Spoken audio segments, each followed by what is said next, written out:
In today's video, I'm going to show you how you can add a page number on Canva. So let's get started. First, I'm going to canva.com. Then you can see this is a page. Now I want to go text. Just you can add any text.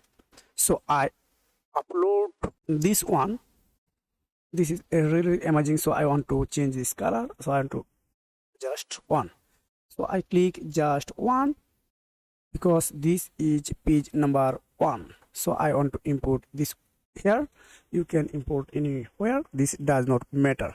Now I want to just copy this one, then going to next page, then again just paste, then correction this one 2, then again next page, then page correction, then 3, then again and again just paste this one. This is a really super easy way you can correction and create lots of page. It's absolutely free.